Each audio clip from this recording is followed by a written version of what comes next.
Civil ടെക്കിൻ്റെ പുതിയൊരു വീഡിയോയിലോട്ട് എല്ലാവർക്കും സ്വാഗതം. ഇന്ന് നമ്മൾ ഓവർസിയർ ഗ്രേഡ് 1-ൻ്റെ പ്രീവിയസ് ഇയർ ക്വസ്റ്റ്യൻ പേപ്പറാണ് ഡിസ്കസ് ചെയ്യാൻ പോകുന്നത്. അപ്പം ഇതിൻ്റെ പാർട്ട് 4 വീഡിയോ ആണ് കേട്ടോ ഷെയർ ചെയ്യുന്നത്. ഓൾറെഡി നമ്മൾ 3 പാർട്സ് അപ്ലോഡ് ചെയ്ത് കഴിഞ്ഞിട്ടുണ്ട്. പ്ലേലിസ്റ്റിൽ ക്വസ്റ്റ്യൻ ഡിസ്കഷൻ എന്നുള്ള സെക്ഷനിൽ നോക്കിക്കഴിഞ്ഞാൽ നിങ്ങൾക്ക് കാണാൻ പറ്റും.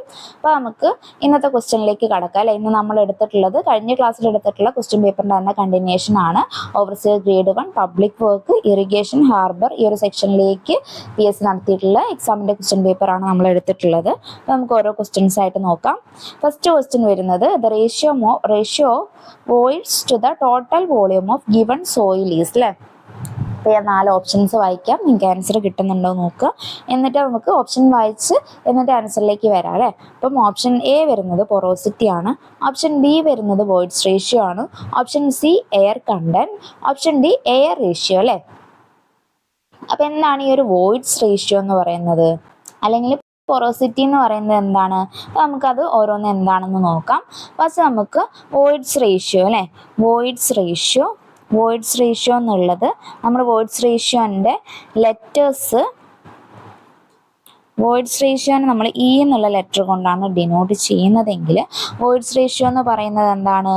Voids ratio is the ratio of volume of voids to the total volume of soil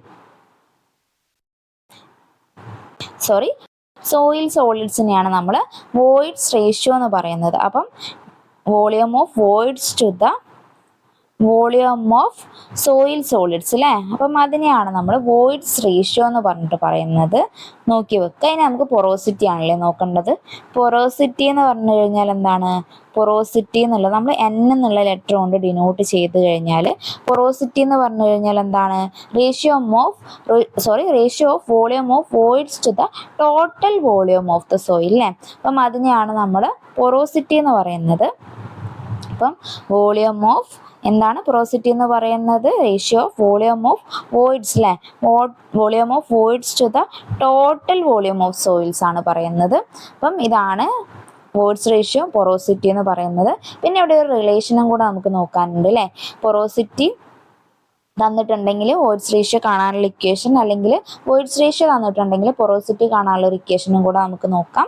അപ്പോൾ നമുക്ക് ഇ എന്ന് പറഞ്ഞു കഴിഞ്ഞാൽ എന്താണ്? Voids ratio. അല്ലേ, വോയിഡ്സ് റേഷ്യോ ആണ് നമുക്ക് കാണേണ്ടതെങ്കിൽ N/1 - N നമുക്ക് ഇക്വേഷൻ യൂസ് ചെയ്യാൻ പറ്റും, അല്ലെങ്കിൽ ഇത് തമ്മിലൊരു റിലേഷൻ. അല്ലേ, അതുപോലെ തന്നെ N ആണ് നമുക്ക് കാണേണ്ടതെങ്കിലും N എന്ന് പറഞ്ഞു കഴിഞ്ഞാൽ പൊറോസിറ്റി. അല്ലേ, പൊറോസിറ്റി കാണാൻ E/1 + E എന്ന് പറഞ്ഞിട്ട് ഉള്ള ഇക്വേഷൻ നമുക്ക് യൂസ് ചെയ്യാൻ പറ്റും. ഇമ്പോർട്ടൻ്റ് ആയിട്ട് ഇത്രയും കാര്യങ്ങളെങ്കിലും അറിഞ്ഞിരിക്കുക. അപ്പം എന്താണെന്ന് മനസ്സിലായല്ലോ. അപ്പം E= N/1 - N എന്നുള്ളതും N = E/1 + E എന്നുള്ളതും നോക്കി വെക്കുക. പിന്നെ വോയിഡ്സ് റേഷ്യോ എന്താണ്? Volume of voids to the volume of soil solids ആണ്. പൊറോസിറ്റി എന്ന് പറഞ്ഞു കഴിഞ്ഞാൽ എന്താണ്? Volume of voids to the total volume ആണ്. അല്ലേ, ഇനി നമുക്ക് ക്വസ്റ്റ്യനിലേക്ക് വന്നാലോ. ക്വസ്റ്റ്യനിൽ എന്താണ് ചോദിച്ചിട്ടുള്ളത്? Ratio of volume of voids. അല്ലേ, volume of voids to the total volume of given soil. അല്ലേ, total volume of given soil എന്ന് ചോദിച്ചു കഴിഞ്ഞാൽ ഏതാണ് ആൻസർ വരിക? ഇവിടെ നമ്മുടെ അടുത്ത് ചോദിച്ചാൽ നമ്മളിവിടെ ഏതാണ് ടോട്ടൽ വോളിയം പറഞ്ഞിട്ടുള്ളത്? പൊറോസിറ്റി ആണ്. അല്ലേ, അപ്പം ആൻസർ വരുന്നത് ഓപ്ഷൻ എ ആണ്. ഓപ്ഷൻ എ പൊറോസിറ്റി ആണല്ലേ ആൻസർ വരുന്നത്. ഓപ്ഷൻ എ ആണ് ആൻസർ വരുന്നത്. നോക്കി വെക്കുക. ഓക്കെ, ഇനി നമുക്ക് ക്വസ്റ്റ്യൻ നമ്പർ 2 നോക്കാം. അല്ലേ, അപ്പം ഞാൻ പറഞ്ഞിട്ടുള്ള കാര്യങ്ങൾ ജസ്റ്റ് നോട്ടായിട്ട് ഏഡ് ചെയ്തിട്ടുണ്ട്, വേണ്ടവർ എഴുതിയെടുത്തോളുക. ഇനി നമുക്ക് വേണമെങ്കിൽ നിങ്ങൾ പോസ്റ്റ് ചെയ്തിട്ട് എഴുതിയെടുക്കാം കേട്ടോ. നമുക്ക് സെക്കൻഡ് ക്വസ്റ്റ്യനിലേക്ക് പോവാം. സെക്കൻഡ് ക്വസ്റ്റ്യൻ വരുന്നത് എന്താണ്? Which of the following soil has largest permeability. അപ്പം ഈ തന്നിട്ടുള്ളതിൽ ലാർജസ്റ്റ് പെർമേബിലിറ്റി ഏതിലാണെന്ന് ചോദിച്ചിട്ടുണ്ട്. ഓപ്ഷൻ എ ക്ലേ ആണ്, option B silt, option C gravel, option D sand. അല്ലേ, അപ്പം ഏതിനാണ് പെർമേബിലിറ്റി കൂടുതലുള്ളത് എന്നാണ് ചോദിച്ചിട്ടുള്ളത്. അപ്പം എന്താണ് പെർമേബിലിറ്റി എന്ന് പറഞ്ഞു കഴിഞ്ഞാൽ? പെർമേബിലിറ്റി എന്ന് പറഞ്ഞു കഴിഞ്ഞാൽ നമ്മളൊരു വാട്ടർ എത്ര ഈസി ആയിട്ട് ഇപ്പം സോയിലോ അല്ലെങ്കിൽ ഗ്രാവലിലൂടെയൊക്കെ പാസ് ചെയ്യുന്നു എന്നുള്ളൊരു കാര്യത്തിനാണല്ലോ നമ്മൾ പെർമേബിലിറ്റി എന്നുള്ളൊരു ടേം കൊണ്ട് ഡിനോട്ട് ചെയ്യുന്നത്. അപ്പം ഇതിൻ്റെ സൈസ് കൂടുന്നതിനനുസരിച്ച് എങ്ങനെയാണ് വരിക? സൈസ് കൂടുന്നതിനനുസരിച്ചിട്ട് വെള്ളത്തിൻ്റെ ആ ഫ്ലോ കൂടുകയാണല്ലേ ചെയ്യുക. അപ്പം സാൻഡിലൂടെ പാസ് ചെയ്യുന്ന ആ ഒരു വാട്ടറിൻ്റെ അളവും ഇപ്പം ഗ്രാവലിലൂടെ പാസ് ചെയ്യുന്ന ആ ഒരു വാട്ടറിൻ്റെ അളവും നോക്കുന്ന സമയത്ത് ഗ്രാവലിലൂടെ പാസ് ചെയ്യുന്ന വാട്ടറിൻ്റെ അളവായിരിക്കില്ലേ കൂടുതൽ ഉണ്ടാവുക. അപ്പം നമുക്ക് ലോജിക്കലി ചിന്തിച്ചാലും മനസ്സിലാവുന്നൊരു കാര്യമാണ് അല്ലേ. അപ്പം അത് തന്നെയാണ് ഇവിടെ ചോദിച്ചിട്ടുള്ളത്. ഇവിടെ നിങ്ങൾക്ക് പെർമിയബിലിറ്റി എന്നുള്ള ടേം എന്താണെന്ന് മാത്രം അറിഞ്ഞിരുന്നാൽ ആൻസറിലേക്ക് സിമ്പിളായിട്ട് എത്താൻ പറ്റും അല്ലേ. അപ്പം ഞാൻ ഈ പറഞ്ഞ കാര്യങ്ങൾ വെച്ചിട്ട് ഇവിടെ ഏതാണ് ആൻസർ വരുന്നത്? ഓപ്ഷൻസ് ഒന്നുകൂടെ നോക്കുക. ഓപ്ഷൻ എ ക്ലേ ആണ്, ഓപ്ഷൻ ബി സിൽട്ട് ആണ്, ഓപ്ഷൻ സി ഗ്രാവൽ ആണ്, ഓപ്ഷൻ ഡി സാൻഡ് ആണ് അല്ലേ. അപ്പം ഇതിൽ സൈസ് കൂടിയിട്ടുള്ളത് ഏതാണ് വരുന്നത്? ഗ്രാവൽ ആണ് അല്ലേ വരുന്നത്. അപ്പം ആൻസറും വരുന്നത് ഓപ്ഷൻ സി തന്നെയാണ്. അപ്പം ആൻസർ വരുന്നത് ഓപ്ഷൻ സി ഗ്രാവൽ ആണ്. നോക്കി വെക്കുക. ഇനി ക്വസ്റ്റ്യൻ നമ്പർ 3 ആണ്. ക്വസ്റ്റ്യൻ നമ്പർ 3 ചോദിച്ചിട്ടുള്ളത് the main clear working space for pit as recommended by IS code is option A 1/1 metre, option B 1.4/1.4 metre, option C 1.2/1.2 metre, option D 2/2 metre അല്ലേ. ഏതാണ് answer വരുന്നത്? Answer വരുന്നത് ഏതാണ്? Question number 3 answer വരുന്നത് option C ആണ്. 1.2/1.2 metre ആണ് answer വരുന്നത്. The main clear working space for a pit as recommended by IS code എന്ന് ചോദിച്ചു കഴിഞ്ഞാൽ 1.2/1.2 മീറ്റർ ആണ് ആൻസർ. എഴുതുക, നോട്ട് ചെയ്ത് വെക്കുക. പിന്നെ നമുക്ക് ക്വസ്റ്റ്യൻ നമ്പർ 4 നോക്കാം. ക്വസ്റ്റ്യൻ നമ്പർ 4 എന്താണ് വരുന്നത്? Under reamed piles are generally അല്ലേ. Under reamed piles are generally എന്താണ് വരുന്നത്? നമ്മളെ ഫൗണ്ടേഷൻ എന്നുള്ള സെക്ഷൻ എന്നുള്ളൊരു ക്വസ്റ്റ്യൻ ആണ് അല്ലേ. അണ്ടർ റീംഡ് പൈൽസ് എന്താണ്? Option A bored piles, option B വരുന്നത് driven pile, option C precast pile, option D all of the above അല്ലേ. അപ്പം ഏതാണ് ആൻസർ വരുന്നത് നിങ്ങൾക്ക് അറിയുമോ എന്നുള്ളത് നോക്കാം. അപ്പോൾ നമുക്ക് പൈലിൻ്റെ സെക്ഷനിൽ ഒരുപാട് കാര്യങ്ങൾ പഠിക്കാനുണ്ട് അല്ലേ. ഇപ്പോൾ നമ്മളൊരു ഡീപ്പ് ഫൗണ്ടേഷനിലുള്ള ഒന്നാണ് അല്ലേ പൈൽ ഫൗണ്ടേഷൻ എന്ന് പറയുന്നത്. അപ്പോൾ നമുക്ക് ഈ ഒരു പൈലിൻ്റെ ക്ലാസിഫിക്കേഷൻ എവിടെ നിന്നാണെന്ന് വരുന്നതെന്ന് ജസ്റ്റ് നമുക്ക് നോക്കാം. നിങ്ങൾക്ക് ആൻസർ കിട്ടിയിട്ടുണ്ടെങ്കിൽ ഓക്കെ, നിങ്ങൾക്ക് എല്ലാ കാര്യങ്ങളും മനസ്സിലായി എന്ന് വിചാരിക്കുന്നു. അറിയാത്തവരെന്തായാലും ഒന്ന് നോക്കുക. അപ്പോൾ നമ്മൾ പൈലിനെ ക്ലാസിഫൈ ചെയ്യുന്ന സമയത്ത് ബേസ്ഡ് ഓൺ ഡെപ്ത് ക്ലാസിഫൈ ചെയ്യുന്നുണ്ട്, അതുപോലെ തന്നെ ബേസ്ഡ് ഓൺ ഫ്രിക്ഷൻ, അങ്ങനത്തെ ഒരുപാട് ക്ലാസിഫിക്കേഷൻ വരുന്നുണ്ട് അല്ലേ. അപ്പോൾ നമുക്ക് ക്ലാസിഫിക്കേഷൻ ബേസ്ഡ് ഓൺ മെറ്റീരിയലിൽ വരുന്നതാണ് cast iron pile, concrete pile, sand pile. അത് ഞാൻ ജസ്റ്റ് ഒന്ന് എഴുതാം, വേണ്ടവർ നോട്ട് ചെയ്ത് വെക്കാം. അപ്പോൾ നമുക്ക് classification of pile based on material ആണ് കേട്ടോ. അപ്പം classification of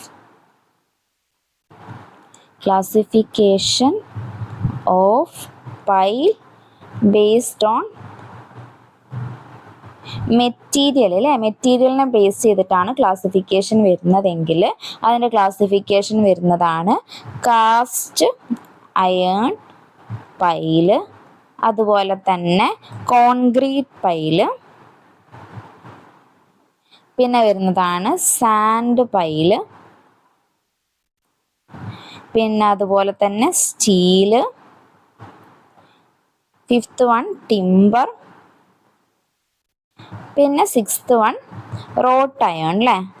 rote iron pile. ഇത്രയും പൈല് നമുക്ക് classification of pile based on മെറ്റീരിയലിൽ വരുന്നുണ്ട്. അപ്പോൾ നമുക്ക് ബേസ്ഡ് ഓൺ മെറ്റീരിയൽ നമ്മൾ നോക്കിയില്ലേ.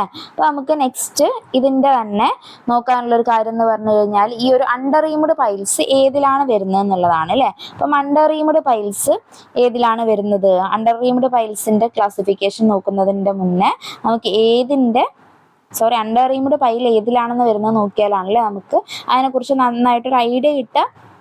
അപ്പോൾ ഞാനത് പറയാം. ഇപ്പോൾ നമ്മൾ പറഞ്ഞിട്ടുണ്ടായിരുന്നത് എന്താണ്? ഇനി നമുക്ക് ഈ ഒരു അണ്ടർ റീംഡ് പൈൽസ് വരുന്നതിന് മെയിൻ സബ് വരുന്നത് നമ്മളിപ്പോൾ മെറ്റീരിയലിൻ്റെ ഇതിൽ പറഞ്ഞപ്പോൾ രണ്ടാമത് കോൺക്രീറ്റ് പൈല് പറഞ്ഞു അല്ലേ. അപ്പം കോൺക്രീറ്റ് പൈലിൻ്റെതാണ് നമ്മൾ ഈ ഒരു അണ്ടർ റീംഡ് പൈലിൻ്റെ ക്ലാസിഫിക്കേഷൻ വരുന്നത്. അപ്പോൾ എങ്ങനെയാണ് വരുന്നത് നമുക്ക് നോക്കാം. നമ്മൾ ബേസ്ഡ് ഓൺ മെറ്റീരിയലിൽ കോൺക്രീറ്റ് പൈല് എഴുതി അല്ലേ. കോൺക്രീറ്റ് പൈല് വന്നു കഴിഞ്ഞാൽ അതിനെ നമ്മൾ വീണ്ടും ക്ലാസിഫൈ ചെയ്തിട്ടുണ്ട്. വീണ്ടും ഏത് രീതിയിലാണ് ക്ലാസിഫൈ ചെയ്തിട്ടുള്ളത്? ഒന്ന് കാസ്റ്റ് ഇൻ സിറ്റു ആയിട്ടും, അതുപോലെ തന്നെ രണ്ട് ക്ലാസിഫൈ ചെയ്തിട്ടുള്ളത് പ്രീകാസ്റ്റ് പ്രീകാസ്റ്റ് കോൺക്രീറ്റ് പൈൽ അല്ലേ, പ്രീകാസ്റ്റ് കോൺക്രീറ്റ് പൈൽ എന്ന് പറഞ്ഞിട്ട് ഇതിനെ വീണ്ടും ക്ലാസിഫൈ ചെയ്തിട്ടുണ്ട്. അപ്പം ഈ ഒരു കാസ്റ്റ് ഇൻ സിറ്റു പൈൽ അല്ലേ, അപ്പൊ നമുക്ക് അതിൽ വരുന്നതാണ് ഈ ഒരു അണ്ടർ റീംഡ് പൈല്. അതിന്റെ തന്നെ കാസ്റ്റ് ഇൻ സിറ്റു പൈലിൽ തന്നെ വീണ്ടും 2 ക്ലാസിഫിക്കേഷൻ വരുന്നുണ്ട്. അതിന്റെ അണ്ടറിലാണ് ഈ ഒരു അണ്ടർ റീംഡ് പൈൽസ് വരുന്നത്. അപ്പൊ നമുക്ക് കാസ്റ്റ് ഇൻ സിറ്റു പൈലിൻ്റെ നോക്കാം. പ്രീകാസ്റ്റ് കോൺക്രീറ്റ് പൈൽ അവിടെ നിൽക്കട്ടെ, നമുക്ക് അത് ക്ലാസ് എടുക്കുന്ന സമയത്ത് ഡീറ്റെയിൽഡ് ആയിട്ട് പറയാം. അപ്പം കാസ്റ്റ് ഇൻ സിറ്റു പൈലിൽ എങ്ങനെയാണ് ഈ ഒരു അണ്ടർ റീംഡ് പൈൽ വരുന്നത് നോക്കിയാലോ. അപ്പം കാസ്റ്റ് ഇൻ സിറ്റു പൈലിൻ്റെത് 2ആയിട്ട് നമ്മൾ വീണ്ടും ക്ലാസിഫൈ ചെയ്തിട്ടുണ്ട് എന്ന് പറഞ്ഞു അല്ലേ. അപ്പോൾ നമ്മൾ ഫസ്റ്റ് വരുന്ന ക്ലാസിഫിക്കേഷൻ ആണ് cased cast in situ. Cased cast in situ pile. അപ്പം കേസ്ഡ് കാസ്റ്റ് ഇൻ സിറ്റു പൈലിൽ വീണ്ടും കുറേ കാര്യങ്ങൾ വരുന്നുണ്ട് കേട്ടോ. നിങ്ങൾ പഠിച്ചിട്ടുള്ള അല്ലെങ്കിൽ ക്വസ്റ്റ്യനിലൊക്കെ നിങ്ങൾ കണ്ടിട്ടുണ്ടാവും അല്ലേ.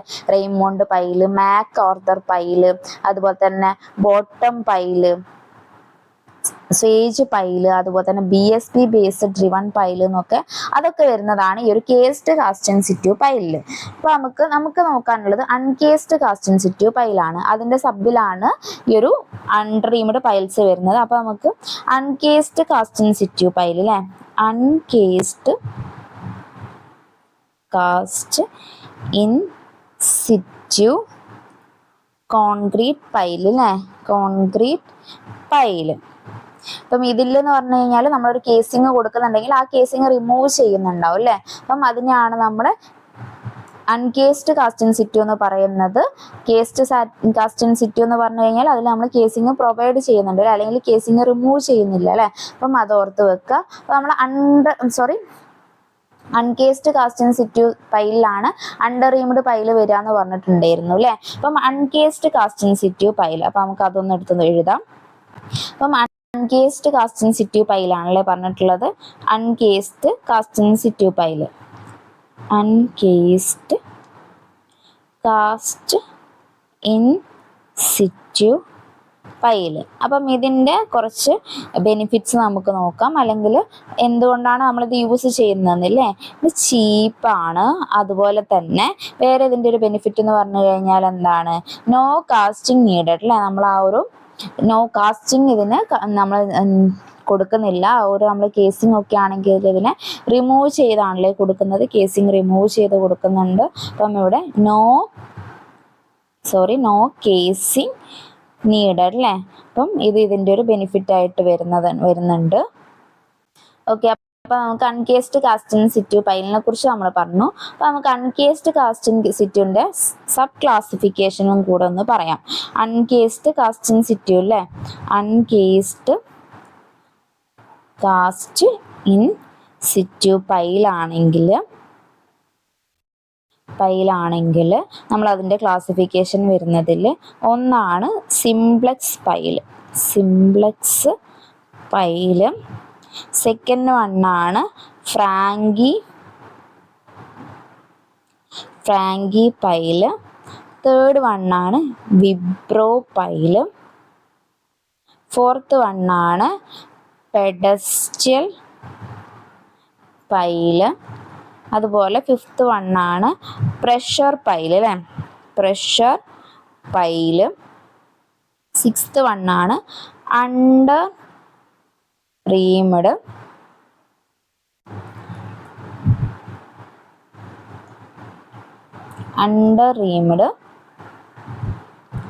പൈല് അല്ലേ.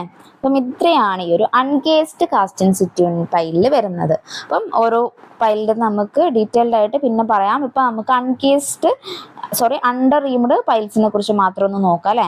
അണ്ടർ റീംഡ് പൈൽസ് അല്ലേ, അണ്ടർ റീംഡ് പൈൽസ് എന്ന് പറഞ്ഞു കഴിഞ്ഞാൽ എങ്ങനെ വരുന്ന പൈൽസ് ആണ്. ഇതിൻ്റെ വേറൊരു നെയിം അല്ലേ. അണ്ടർ റീംഡ് പൈലിനെ നമ്മൾ വേറെ എന്താണ് പറയുക, വേറൊരു കാര്യം കൂടെ പറയൂല്ലേ ഈ അണ്ടർ റീംഡ് പൈലിനെ, അണ്ടർ റീംഡ് പൈൽ അല്ലെങ്കിൽ ബോർഡ് പൈൽ നമ്മൾ ഇതിനെ പറയും അല്ലേ, ബോർഡ് പൈൽ. അപ്പൊ നിങ്ങൾക്ക് എല്ലാവർക്കും ആൻസർ കിട്ടിയിട്ടുണ്ടാവും എന്ന് വിചാരിക്കുന്നു. അപ്പൊ നമ്മളിത് എവിടെയാണ് കൊടുക്കുന്നത്, ഇത് നമ്മൾ കൊടുക്കുന്നത് എവിടെയാണെന്ന് പറഞ്ഞു കഴിഞ്ഞാൽ ഒന്നിക്കൽ black cotton soil or high water table sandy soil അല്ലേ, ഹൈ വാട്ടർ ടേബിൾ സാൻഡി സോയിലായിരിക്കും നമ്മളിത്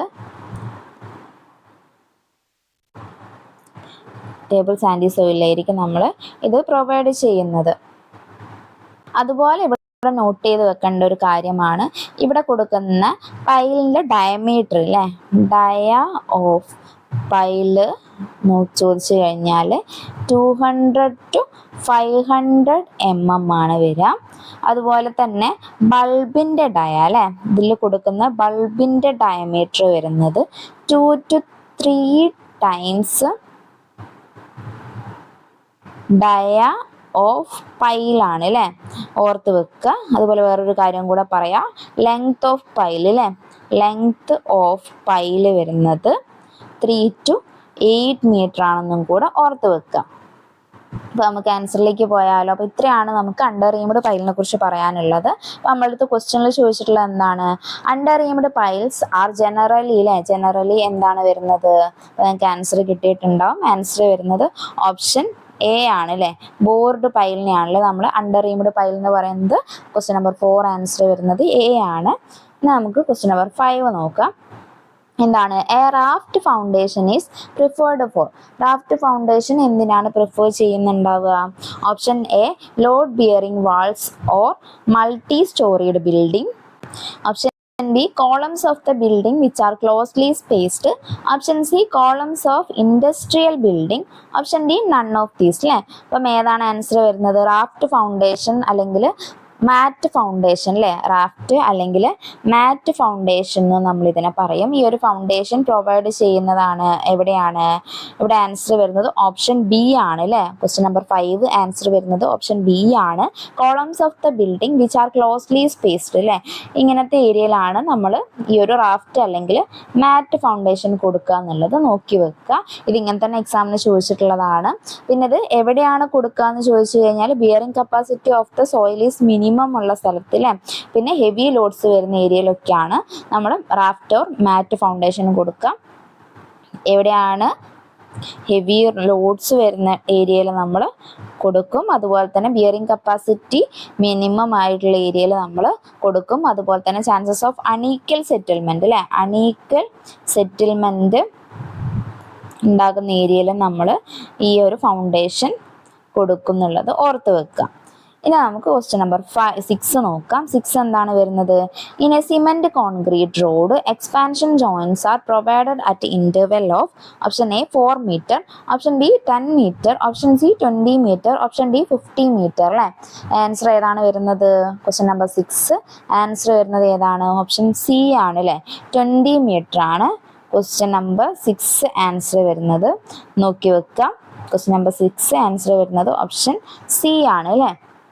ക്വസ്റ്റ്യൻ നമ്പർ 7 ആണ്, സ്റ്റാൻഡേർഡ് റെയിൽ ഗേജ് അല്ലേ, റെയിൽ ഗേജിൻ്റെ അല്ലെങ്കിൽ സ്റ്റാൻഡേർഡ് റെയിൽ ഗേജ് ആണ് ഇവിടെ ചോദിച്ചിട്ടുള്ളത്. സ്റ്റാൻഡേർഡ് റെയിൽ ഗേജ് വരുന്ന സമയത്ത് ഏതാണ് ആൻസർ വരിക. അപ്പോൾ നമുക്ക് റെയിലിൽ അല്ലെങ്കിൽ റെയിൽവേ എഞ്ചിനീയറിംഗിൽ കുറേ ഗേജസും കാര്യങ്ങളും പഠിക്കാനുണ്ട് അല്ലേ. അതിൽ വരുന്ന ഒന്നാണ് സ്റ്റാൻഡേർഡ് റെയിൽ ഗേജ് എന്ന് പറയുന്നത്. സ്റ്റാൻഡേർഡ് റെയിൽ ഗേജ് തന്നെ 2 ടൈപ്പ് ഉണ്ട് അല്ലേ. അപ്പോൾ നമുക്ക് ഓപ്ഷൻ ഞാൻ വായിക്കാം, ആൻസർ നിങ്ങൾക്ക് അറിയുമെന്ന് നോക്കാം. Option A 1000 millimeter, option B 1435 millimeter, option C 1524 millimeter, option D 1676 millimeter അല്ലേ. അപ്പം ഏതാണ് ആൻസർ വരുന്നത്, അപ്പം സ്റ്റാൻഡേർഡ് ഗേജ് അല്ലേ. അപ്പം നമുക്കിവിടെ കുറച്ച് കാര്യങ്ങൾ നോക്കിയാലോ. അപ്പം നമുക്കൊരു കാര്യം നോക്കാം. നമുക്ക് ഗേജിനെ കുറിച്ച് പറയുകയാണെങ്കിൽ നമ്മൾ ഏതൊക്കെ ടൈപ്പ് ഗേജ് ഉണ്ട് എന്നുള്ളത് ആദ്യം ജസ്റ്റ് ഒന്ന് നോക്കണം അല്ലേ. ഇപ്പം ഗേജ് വരികയാണെങ്കിൽ ഫസ്റ്റ് തന്നെ വേൾഡ് സ്റ്റാൻഡേർഡ് ഗേജ് വരുന്നുണ്ട് അല്ലേ, വേൾഡ് സ്റ്റാൻഡേർഡ് ഗേജ് വരുന്നുണ്ട്. പിന്നെ അതുപോലെ തന്നെ ഓക്കെ, എല്ലാവർക്കും എന്താണ് ഗേജ് എന്ന് അറിയാമെന്ന് വിചാരിക്കുന്നു. ഗേജ് എന്ന് പറഞ്ഞു കഴിഞ്ഞാൽ എന്താണ്, clear minimum distance between the inner face of the 2 rail ആണ് അല്ലേ. ഇപ്പം ഇതാണ് 2 റെയിൽ വരുന്നതെങ്കിൽ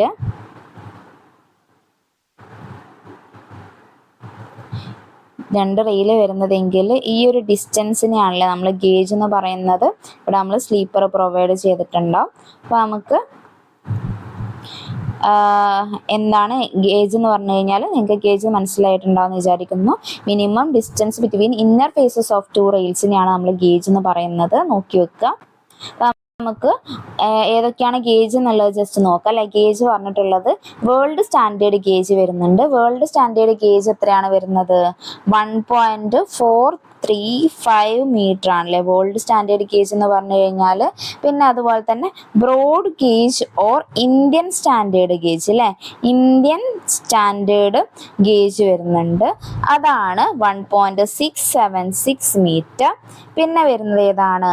മീറ്റർ ഗേജ് അല്ലേ, മീറ്റർ ഗേജിൻ്റെത് 1 മീറ്റർ ആണ് വരുന്നത്. പിന്നെ അതുപോലെ തന്നെ നാരോ ഗേജ് ആണെങ്കിൽ 0.762 മീറ്റർ ആണ് വരുന്നത്. പിന്നെ അതുപോലെ തന്നെ വേറെ ഏതാണ് വരുന്നത്? ഫീഡർ ഗേജ് അല്ലേ, ഫീഡർ ഗേജ് ആണെങ്കിൽ എത്രയാണ് വരിക? 0.610 മീറ്റർ ആണ്. അപ്പോൾ നമ്മളടുത്ത് ഇവിടെ ചോദിച്ചിട്ടുള്ളത് ഏതാണ്? ഇവിടെ നമ്മളടുത്ത് ചോദിച്ചിട്ടുള്ളത് സ്റ്റാൻഡേർഡ് റെയിൽ ഗേജ് ആണ് അല്ലേ. സ്റ്റാൻഡേർഡ് റെയിൽ ഗേജ് എന്ന് ചോദിച്ചു കഴിഞ്ഞാൽ ഇപ്പോൾ നമുക്കിവിടെ PSCൻ്റെ ആൻസർ വന്നിട്ടുള്ളത് 1.435 ആണ്. അപ്പോൾ നമുക്ക് വേൾഡ് സ്റ്റാൻഡേർഡ് ഗേജ് ആണ് അല്ലേ. അപ്പോൾ world standard gauge option B അല്ലേ, ഓപ്ഷൻ ബി ആണ് ആൻസർ വന്നിട്ടുള്ളത്. Option B. ഇവിടെ നമുക്ക് മില്ലിമീറ്ററിലാണല്ലോ തന്നിട്ടുള്ളത്. നമ്മൾ പഠിച്ചിട്ടുള്ളത് മീറ്ററിലാണ്. അതിന് മില്ലിമീറ്ററിലേക്ക് ആക്കുന്ന സമയത്ത് നമ്മൾ 1000 കൊണ്ട് മൾട്ടിപ്ലൈ ചെയ്യാണല്ലോ ചെയ്യുക. അപ്പം ഇവിടെ ആൻസർ വരുന്നത് ഓപ്ഷൻ ബി ആണ്, 1435 മില്ലിമീറ്റർ. ഓക്കെ, അപ്പോൾ ഇവിടെ ആൻസർ വരുന്നത് ഓപ്ഷൻ ബി ആണ്. നോക്കി വെക്കുക. ഇനി നമുക്ക് ക്വസ്റ്റ്യൻ നമ്പർ 8 ആണ് അല്ലേ. 8 എന്താണ് ചോദിച്ചിട്ടുള്ളത്? Coning of wheel is provided അല്ലേ. Coning of wheel is provided. Option A to save material of wheels. Option B to give dynamic stability. Option C നമ്മളിവിടെ ബിയും സിയും മാറിയിട്ടുണ്ട് അല്ലേ. അപ്പോൾ പറഞ്ഞിട്ടുള്ളത് സി ആണ്. ഓപ്ഷൻ ബി വരുന്നത് to suit super elevation. Option D all of these അല്ലേ. അപ്പം ഏതാണ് ആൻസർ വരുന്നത്? ആൻസർ വരുന്നത് ഓപ്ഷൻ ഡി ആണ് അല്ലേ, ഓൾ ഓഫ് ദീസ് ആണ് അല്ലേ. നമ്മൾ കോണിംഗ് ഓഫ് വീൽ പ്രൊവൈഡ് ചെയ്യുന്നത് ഈ എല്ലാ ആവശ്യങ്ങൾക്കും വേണ്ടിയിട്ടാണ് അല്ലേ. അപ്പോൾ നമ്മൾ കോണിംഗ് ഓഫ് വീൽ പ്രൊവൈഡ് ചെയ്യുന്ന സ്ലോപ്പ് എത്രയാണെന്ന് ചോദിച്ചു കഴിഞ്ഞാൽ 1/20 ആണ് അല്ലേ. 1/20 നമ്മൾ കോണിംഗ് ഓഫ് വീല് പ്രൊവൈഡ് ചെയ്യുന്നത്. അതും കൂടെ ഓർത്ത് വെക്കാം. അപ്പം എന്തിനൊക്കെയാണ് നമ്മൾ ഡീറെയിൽമെൻറ്റ് പ്രിവെൻറ്റ് ചെയ്യേണ്ടിയിട്ട് പ്രൊവൈഡ് ചെയ്യുന്നുണ്ട്. അതുപോലെ തന്നെ ഇവിടെ പറഞ്ഞിട്ടുള്ള സേവ് മെറ്റീരിയൽ ഓഫ് വീൽസ്, അതുപോലെ തന്നെ to give dynamic stability, to suit super elevation, ഇതിനൊക്കെ വേണ്ടിയിട്ട്. അതുപോലെ തന്നെ to reduce tear and wear on inner gauges അല്ലേ, അല്ലെങ്കിൽ ഇന്നർ എഡ്ജസ്. അതിന് വേണ്ടിയിട്ടൊക്കെ നമ്മൾ കോണിംഗ് ഓഫ് വീല് പ്രൊവൈഡ് ചെയ്യുന്നുണ്ട്. നോക്കി വെക്കുക. അപ്പം ഇനി ക്വസ്റ്റ്യൻ നമ്പർ 9 നോക്കിയാലോ. 9 എന്താണ്? The best primer used for structural steel work അല്ലേ. സ്ട്രക്ചറൽ സ്റ്റീൽ വർക്കിന് വേണ്ടിയിട്ട് യൂസ് ചെയ്യുന്ന ബെസ്റ്റ് പ്രൈമർ ഏതാണെന്ന് ചോദിച്ചു കഴിഞ്ഞാൽ ഏതാണ്? Option A red lead. Option B zinc oxide. Option C white lead. Option D iron oxide അല്ലേ. അയൺ ഓക്സൈഡ് ആണ്. സ്പെല്ലിംഗ് മിസ്റ്റേക്ക് ഒന്ന് കൺസിഡർ ചെയ്യുക. ഇവിടെ ലെഡ് ആണ് വരുന്നത്. ഇവിടെ ഏതാണ് ആൻസർ വരുന്നത്? The best primer used for structural steel work ആണ് അല്ലേ. നമ്മൾ സ്റ്റീൽ വർക്കിന് വേണ്ടിയിട്ട് നമ്മൾ പെയിന്റിലുള്ളൊരു ക്വസ്റ്റ്യൻ ആണല്ലേ ചോദിച്ചിട്ടുള്ളത്. സ്റ്റീൽ വർക്കിന് വേണ്ടിയിട്ട് നമ്മൾ യൂസ് ചെയ്യുന്ന പ്രൈമർ അല്ലേ. ബെസ്റ്റ് പ്രൈമർ ഏതാണ് വരുന്നത്? ബെസ്റ്റ് പ്രൈമർ ഏതാണെന്ന് ചോദിച്ചു കഴിഞ്ഞാൽ ആൻസർ വരുന്നത് ഓപ്ഷൻ എ ആണ് അല്ലേ. ക്വസ്റ്റ്യൻ നമ്പർ 9 ആൻസർ വരുന്നത് ഓപ്ഷൻ എ ആണ്, റെഡ് ലെഡ് അല്ലേ. റെഡ് ലെഡ് ആണ് നമ്മൾ സ്റ്റീൽ വർക്കിന് വേണ്ടിയിട്ട് യൂസ് ചെയ്യുന്നത്. അപ്പം റെഡ് ലെഡ് നമ്മൾ യൂസ് ചെയ്യാനുള്ള റീസൺ എന്താണ്? റെഡ് ലെഡ് യൂസ് ചെയ്യാനുള്ള റീസൺ എന്ന് പറഞ്ഞു കഴിഞ്ഞാൽ കൊറോഷൻ റെസിസ്റ്റൻ്റ് ആണ് അല്ലേ. കൊറോഷൻ റെസിസ്റ്റൻ്റ് ആയിട്ടാണ് വരുന്നത്. അപ്പോൾ അതുകൊണ്ടാണ് നമ്മൾ റെഡ് ലെഡ് യൂസ് ചെയ്യാനുള്ള റീസൺ അല്ലേ. അപ്പോൾ നോക്കി വെക്കുക. നമുക്ക് എല്ലാ ത്തിനെ കുറിച്ച് പറയുന്നില്ല. റെഡ് ലെഡിനെ കുറിച്ച് ഞാൻ ജസ്റ്റ് ഒന്ന് നോട്ട് ആഡ് ചെയ്ത് തരാം. അപ്പം നമ്മൾ പെയിന്റ് യൂസ് ചെയ്യുന്ന സമയത്ത് പെയിന്റിലൊരു ബേസ് ആയിട്ട് യൂസ് ചെയ്യുന്നതാണ് അല്ലേ റെഡ് ലെഡ്, വൈറ്റ് ലെഡ് എന്നൊക്കെ പറയുന്നത്. ഓക്സൈഡ്സ് ഓഫ് അയോൺ ഒക്കെ നമ്മൾ ഇതിൽ പെയിന്റിൽ ബേസ് ആയിട്ട് യൂസ് ചെയ്യുന്നതാണ്. അപ്പോൾ നമുക്ക് റെഡ് ലെഡിനെ നോക്കുന്ന സമയത്ത് റെഡ് ലെഡിൻ്റെ സ്പെഷ്യാലിറ്റീസ് അല്ലേ. റെഡ് ലെഡ് എന്ന് പറഞ്ഞു കഴിഞ്ഞാൽ ഓക്സൈഡ് ഓഫ് ലെഡ് ആണ് വരുന്നത്. അപ്പോൾ നമ്മൾ ഇതിനെ ബേസ് ആയിട്ടും അതുപോലെ തന്നെ ഡ്രയർ ആയിട്ട് യൂസ് ചെയ്യുന്നുണ്ട് അല്ലേ. അപ്പം it is used as dryer എന്നും കൂടെ നോക്കി വെക്കുക. പിന്നെ വേറെ എന്താണ് യൂസ് ചെയ്യുന്നത്? Suitable for painting iron surface അല്ലെ, പെയിന്റിങ് അയൺ സർഫസും. പിന്നെ വേറെ എന്താണ് ഇതിന്റെ ഒരു ബെനിഫിറ്റ് വരുന്നത്? സർഫസിൽ നമ്മൾ പെയിന്റ് ചെയ്യുന്നുണ്ട്. അതുപോലെ തന്നെ പ്രൈമിങ് കോട്ട് ഓഫ് അല്ലെ, priming coat to the wooden surface അല്ലെ, വുഡ് സർഫസ് എന്നും കൂടെ ഓർത്ത് വെക്കുക. അപ്പൊ ഇങ്ങനെയൊക്കെ എക്സാമിന് ചോദിക്കാറുണ്ട്. അപ്പം എല്ലാ പോയിന്റ്സും നോക്കി വെക്കുക. ഇപ്പൊ നമ്മൾ വൈറ്റ് ലെഡ് ആണെങ്കിലോ, വൈറ്റ് ലെഡ് നമ്മൾ യൂസ് ചെയ്യുന്നത് എവിടെയാണ്?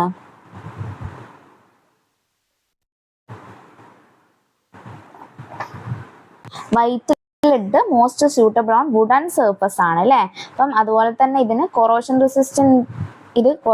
റെസിസ്റ്റ് ചെയ്യില്ല. അപ്പം ആ ഒരു പവർ ഇല്ലാത്തത് കൊണ്ട് തന്നെ നമ്മൾ സ്റ്റീൽ സർഫസിൽ അല്ലെങ്കിൽ അയൺ സർഫസിലൊന്നും തന്നെ വൈറ്റ് ലെഡ് യൂസ് ചെയ്യില്ല എന്നുള്ളത് ഓർക്കുക. ഇപ്പൊ നമ്മൾ റെഡ് ലെഡിനെ കുറിച്ചാണ് പറഞ്ഞിട്ടുള്ളത്. അപ്പം ആൻസർ നിങ്ങൾക്ക് കിട്ടിയെന്ന് വിചാരിക്കുന്നു. ഇനി നമുക്ക് നെക്സ്റ്റ് ക്വസ്റ്റ്യനിലേക്ക് പോവാം അല്ലെ. ക്വസ്റ്റ്യൻ നമ്പർ 10 ആണ്. The height of the cone in slump test അല്ലെ. അപ്പൊ സ്ലംബ് ടെസ്റ്റിലെ ഹൈറ്റ് ഓഫ് കോൺ ആണ് ചോദിച്ചിട്ടുള്ളത്. അപ്പൊ നമ്മൾ സ്ലംബ് ടെസ്റ്റ് എന്തിനു വേണ്ടിയിട്ടാണ്, അല്ലെങ്കിൽ സ്ലംബ് ടെസ്റ്റ് അല്ലെ, സ്ലംബ് ടെസ്റ്റ് നമ്മൾ എന്ത് ഡിറ്റർമിൻ ചെയ്യേണ്ടിയിട്ടാണ്? വർക്കബിലിറ്റി ഡിറ്റർമിൻ ചെയ്യേണ്ടിയിട്ട് യൂസ് ചെയ്യുന്നതാണ് അല്ലെ. അപ്പൊ നമുക്ക് ആ ഒരു കോണിന്റെ സൈസ് ആണ് ചോദിച്ചിട്ടുള്ളത്. സൈസ് ഏതാണ് പറഞ്ഞിട്ടുള്ളത്? Option A 20 centimetre, option B 30 centimetre, option C 45 centimetre, option D 60 centimetre അല്ലെ. അപ്പൊ നമ്മൾ സ്ലംബ് ടെസ്റ്റിന്റെ ആ ഒരു സ്ലംബ് കോണ് വരുന്നത് ഇതുപോലെയാണ് അല്ലെ. അപ്പം ഇതിലെ സൈസ് വരുന്നത് എങ്ങനെയാണ്? ഇതൊരു ഫ്രസ്ട്രം ഓഫ് എ കോൺ അല്ലെ. അപ്പൊ ഫ്രസ്ട്രം ഓഫ് എ കോൺ ആണ് വരുന്നത്. അപ്പം ഇതിന്റെ ഡയമെൻഷൻസ് വരുന്നത് എങ്ങനെയാണ്? ടോപ്പ് ഡയമീറ്റർ വരുന്നത് 10 സെന്റിമീറ്റർ ആണ്. ബോട്ടം ഡയമീറ്റർ വരുന്നത് എത്രയാണ്? ബോട്ടം ഡയമീറ്റർ വരുന്നത് 20 സെന്റിമീറ്റർ ആണ്. ഇതിന്റെ ഹൈറ്റ് വരുന്നത് 30 സെന്റിമീറ്റർ ആണ് അല്ലെ. അപ്പം അത് അറിഞ്ഞിരിക്കുക. ഇതുപോലെയും ക്വസ്റ്റ്യൻ ചോദിച്ചിട്ടുണ്ട്. സ്ലംബ് ടെസ്റ്റ് എന്ത് കാണാനാണെന്ന് ചോദിച്ചിട്ടുണ്ട്. പിന്നെ ഓരോ സ്ലംബ് വാല്യൂസും ചോദിച്ചിട്ടുണ്ട് അല്ലെ. അപ്പൊ അത് നോക്കി വെക്കുക. അപ്പൊ നമുക്ക് ഇവിടെ ആൻസർ വരുന്നത് ഏതാണ്? ഹൈറ്റ് കിട്ടി അല്ലെ, ഹൈറ്റ് കിട്ടി. അപ്പൊ നമുക്ക് ഇവിടെ ആൻസർ വരുന്നത് ഓപ്ഷൻ ബി ആണ്. 30 സെന്റിമീറ്റർ ആണ് ഈ ക്വസ്റ്റ്യന്റെ ആൻസർ വരുന്നത്. അപ്പൊ നമുക്ക് question number 10 answer option B ആണ് വരുന്നത്. ക്വസ്റ്റ്യൻ നമ്പർ 11 നോക്കാം. The brick arranged projecting in alternate courses for the purpose of bonding future work is called അല്ലെ. അപ്പം ഏതാണ് ആൻസർ വരുന്നത്? ഓപ്ഷൻസ് വായിക്കാം. Option A lacing, option B throating, option C stooling, option D toothing അല്ലെ. ഇവിടെ answer വരുന്നത് ഏതാണ്? നമ്മുടെ ഫ്യൂച്ചർ വർക്കിന് വേണ്ടിയിട്ട് ഇങ്ങനെ അൾട്ടർനേറ്റ് ആയിട്ട് അല്ലെ. അപ്പം അൾട്ടർനേറ്റ് ആയിട്ട് ഇതേ രീതിയിൽ ബ്രിക്സ് അറേഞ്ച് ചെയ്ത് വെക്കുന്നതിന് നമ്മൾ എന്താണ് പറയാന്നാണല്ലേ ചോദിച്ചിട്ടുള്ളത്. അപ്പം ഇതിനെന്താണ് പറയാ? ഇത് നമ്മൾ പറയുന്ന പേരാണ് അല്ലെ, ടൂത്തിങ് എന്ന് പറഞ്ഞിട്ട്. അപ്പം ആ ഒരു പേര് അറിഞ്ഞു വെക്കുക. ഇതിന് നമ്മൾ പറയുന്നതാണ് ടൂത്തിങ് എന്ന് പറയുന്നത്. പിന്നെ നമ്മൾ ഈ ഒരു സ്റ്റെപ്പായിട്ട് അറേഞ്ച് ചെയ്ത് വെക്കും അല്ലെ. അപ്പം ഇതേ രീതിയിൽ രീതിയിൽ നമ്മൾ ബ്രിക്കിനെ അറേഞ്ച് ചെയ്ത് വെക്കുന്നതിന് നമ്മൾ പറയുന്നതാണ് റേക്കിംഗ് ബാക്ക് എന്ന് അല്ലെ. അപ്പൊ അത് മനസ്സിലാക്കി വെക്കുക. അപ്പൊ ഇവിടെ ആൻസർ വരുന്നത് ഓപ്ഷൻ ഡി ആണ്, ടൂത്തിങ്. ഇനി ക്വസ്റ്റ്യൻ നമ്പർ 12 ആണ് ആൻസർ ക്വസ്റ്റ്യൻ ചോദിച്ചിട്ടുള്ളത്. The estimating for plastering usually no deduction is made for option A end of beam, option B small opening, option C end of rafters, option D all of the above അല്ലെ. Answer ഏതാണ് വരുന്നത്? Question വായിച്ച് നോക്കിയിട്ട് നിങ്ങൾക്ക് answer ചെയ്യാൻ പറ്റുന്നുണ്ടെന്ന് വിചാരിക്കുന്നു. 12th ക്വസ്റ്റ്യന്റെ ആൻസർ വരുന്നത് ഓപ്ഷൻ ഡി ആണ്. ഓൾ ഓഫ് ദീസ് ആണ് ആൻസർ വരുന്നത്. നോട്ട് ചെയ്ത് വെക്കുക. ഇനി ക്വസ്റ്റ്യൻ നമ്പർ 13 ആണ്. In detailed estimate the provision for contingencies is usually അല്ലെ. അപ്പം ഡീറ്റെയിൽഡ് എസ്റ്റിമേറ്റിൽ കണ്ടിജൻസീസ് കൊടുക്കുന്നത് എത്ര പെർസെൻറ്റേജ് ആണ്? ഓപ്ഷൻസിൽ option A 1%, option B 3 to 5%, option C 10%, option D 12 to 15% അല്ലേ. ആൻസർ വരുന്നത് എത്രയാണ്?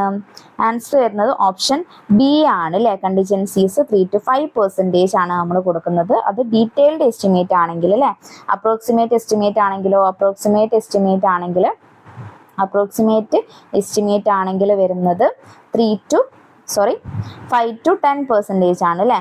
അപ്രോക്സിമേറ്റ് എസ്റ്റിമേറ്റ് ആണെങ്കിൽ നമ്മൾ 5 to 10% ആണ് കണ്ടിജൻസീസ് കൺസിഡർ ചെയ്യാം.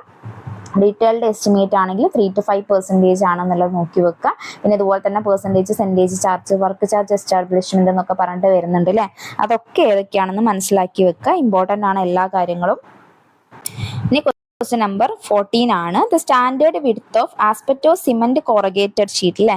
Option A 1.25 metre, option B 1.05 metre, option C 1 metre, option D 0.9 metre അല്ലേ. എത്രയാണ് വരുന്നത്? ആൻസർ വരുന്നത് ഏതാണ്? ക്വസ്റ്റ്യൻ നമ്പർ 14 ആൻസർ വരുന്നത് ഓപ്ഷൻ ബി ആണ് അല്ലേ. 1.05 മീറ്റർ ആണ് ആൻസർ വരുന്നത്. നോക്കി വെക്കുക. ക്വസ്റ്റ്യൻ നമ്പർ 14 ആൻസർ വരുന്നത് 1.05 ആണ് അല്ലേ. 1.05 ആണ് ആൻസർ വരുന്നത്. അപ്പോൾ നമ്മൾ ആസ്പെറ്റോ സിമന്റ് ഷീറ്റിൻ്റെ സെമി കോറഗേറ്റഡ് ഷീറ്റ് ആണെങ്കിൽ നമുക്ക് 1.10 മീറ്റർ എന്ന് പറയാൻ പറ്റും അതിൻ്റെ സ്റ്റാൻഡേർഡ് വിഡ്ത്ത്. അപ്പോൾ നമുക്ക് ഫുൾ കോറഗേറ്റഡ് ആണെങ്കിലോ, ഫുള്ളി കോറഗേറ്റഡ് ഷീറ്റ് ആണെങ്കിൽ 1.05 മീറ്റർ ആണ് സ്റ്റാൻഡേർഡ് വിഡ്ത്ത് വരുന്നത്. നോക്കി വെക്കുക. ഇനി ക്വസ്റ്റ്യൻ നമ്പർ 15 ആണ്. Sum of thread and rise should be between അല്ലേ. നമുക്കിപ്പം നമ്മൾ സ്റ്റെയർ എടുക്കുകയാണെങ്കിൽ അവിടെ റൈസും ത്രെഡും തമ്മിലുള്ള ആ ഒരു സമ്മ് വരുന്നത് എത്രയാണെന്നാണല്ലേ ചോദിച്ചിട്ടുള്ളത്. Option A 40 to 45 centimetre, option B 55 to 60 centimetre, option C 50 to 55 centimetre, option D 35 to 40 centimetre. ഏതാണ് ആൻസർ വരുന്നത്? ക്വസ്റ്റ്യൻ നമ്പർ 15 ആൻസർ വരുന്നത് ഓപ്ഷൻ എ ആണ് അല്ലേ. അപ്പോൾ നമ്മൾ സ്റ്റെയറിൽ നോക്കുകയാണെങ്കിൽ ത്രെഡ് പ്ലസ് റൈസ് ആണെങ്കിൽ 40 to 45 സെൻറ്റിമീറ്റർ ആണ് വരിക. ത്രെഡ് ഇൻറ്റു റൈസ് ആണെങ്കിൽ വരുന്നത് 400 to 450 സെൻറ്റിമീറ്റർ സ്ക്വയർ ആണ്. പിന്നെ വരുന്നത് ത്രെഡ് പ്ലസ് 2 റൈസ് ആണെങ്കിൽ വരുന്നത് 60 to 61 സെൻറ്റിമീറ്റർ ആണ് അല്ലേ. അപ്പോൾ മനസ്സിലാക്കി വെക്കുക. അപ്പോൾ ഇത്രയും ക്വസ്റ്റ്യൻ ആണ് നമ്മൾ ഡിസ്കസ് ചെയ്യുന്നത്. എല്ലാവർക്കും ക്ലിയർ ആയി എന്ന് വിചാരിക്കുന്നു. അപ്പോൾ നമുക്ക് ഈ ഒരു ക്ലാസ്സിന് നോട്ടും കാര്യങ്ങളും ടെലിഗ്രാമിൽ ആഡ് ചെയ്യാൻ ഞാൻ മാക്സിമം ശ്രമിക്കുന്നുണ്ട്. അപ്പോൾ നമുക്ക് കുറച്ചുകൂടെ കഴിഞ്ഞ് കഴിഞ്ഞാൽ നമ്മൾ ക്ലാസ് എടുക്കുന്നതിൻ്റെ സ്ലൈഡും മാക്സിമം നമുക്ക് ടെലിഗ്രാമിൽ ആഡ് ചെയ്യാം. പിന്നെ അതുപോലെ തന്നെ നിങ്ങൾക്ക് പഠിക്കേണ്ടിയിട്ട് നമുക്കൊരു ഗ്രൂപ്പ് ഉണ്ടാക്കണമെന്ന് പറഞ്ഞിട്ടുണ്ടായിരുന്നു അല്ലേ. അതും മാക്സിമം പറ്റുന്ന പോലെ തന്നെ പെട്ടെന്ന് ചെയ്തു തരാം. എന്നാൽ നമുക്ക് അതിൽ നിങ്ങൾക്ക് സ്റ്റഡിക്ക് അത് ഹെൽപ്പ് ആവുമെന്ന് വിചാരിക്കുന്നു. മാക്സിമം പറ്റുന്ന രീതിയിൽ പെട്ടെന്ന് തന്നെ ചെയ്യാൻ ശ്രമിക്കാം. അപ്പോൾ എല്ലാവരും നന്നായിട്ട് പഠിക്കുന്നുണ്ടെന്ന് വിചാരിക്കുന്നു. എന്തെങ്കിലും ഡൗട്ട് ഉണ്ടെങ്കിൽ എന്തെങ്കിലും കമൻറ്റ് സെക്ഷനിൽ ചോദിക്കുക. അതുപോലെ തന്നെ ടൈം ടേബിൾ പ്രകാരമൊക്കെ അതേ രീതിയിൽ ഡെയിലി നിങ്ങൾ എന്തായാലും ചെറിയൊരു പോർഷനെങ്കിലും പഠിച്ചു പോവുക. Daily previous year question work out ചെയ്യാൻ മറക്കരുത്. അപ്പം എല്ലാവർക്കും ഓൾ ദ ബെസ്റ്റ്. താങ്ക്